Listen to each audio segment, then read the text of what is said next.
Hare Krishna.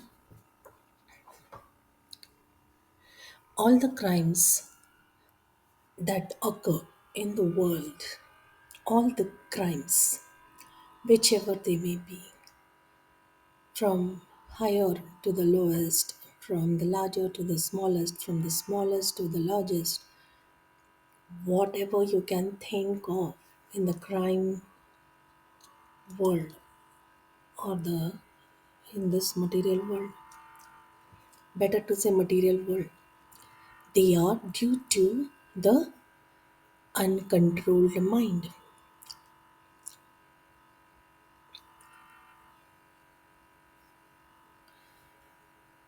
Criminals too are aware about righteous and unrighteous activities,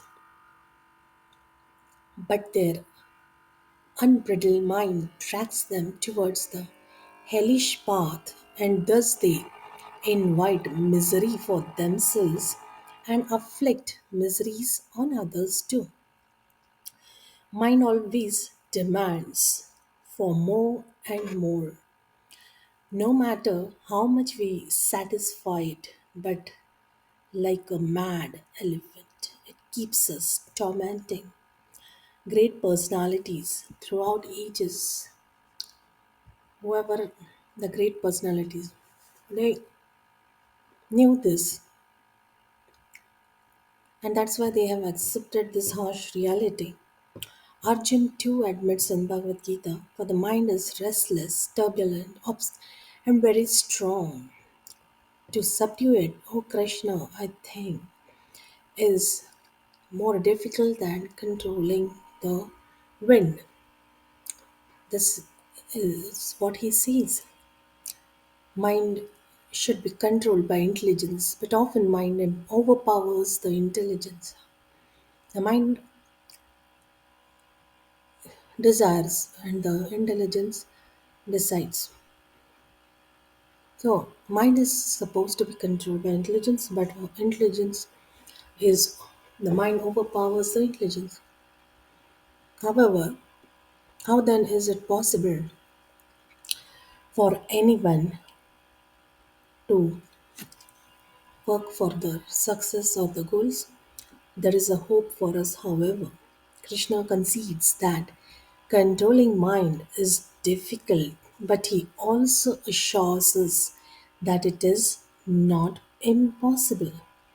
Lord Krishna says, O mighty armed son of Kunti, it is undoubtedly very difficult to curb the restless mind, but it is possible by practice and by detachment.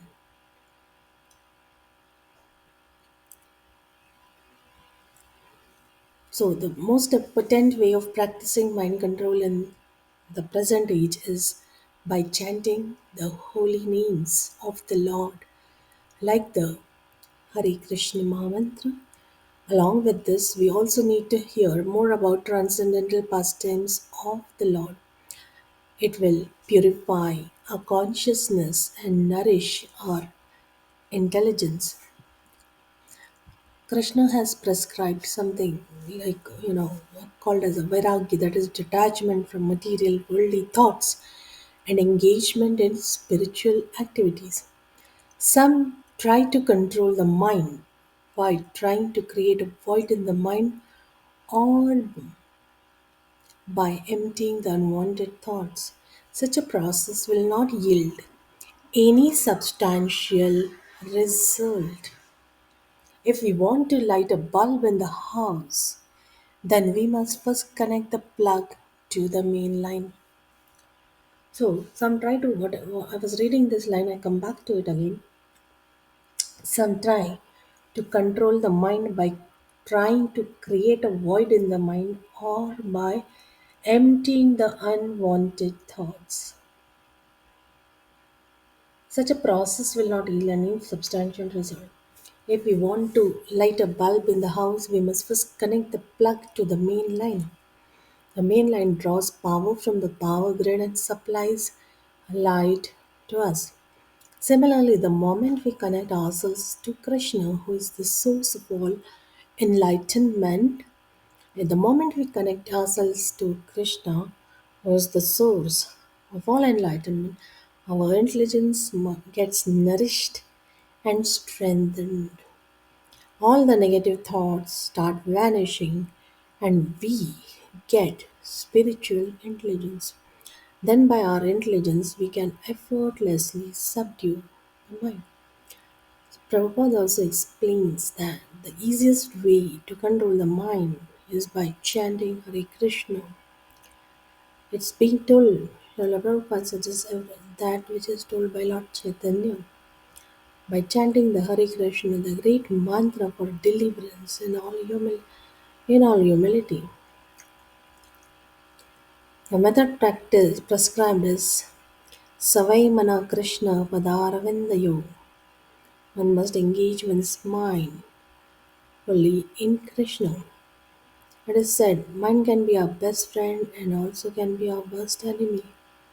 If we want mind to be our best friend, then we need to follow the footsteps of Arjun, who, after hearing the message of Bhagavad Gita, decided to act righteously as per Krishna's advice. So, the restless mind is the real enemy, and it must be brought to understand that chanting Hare Krishna Mahamantra is the only way. Thank you very much.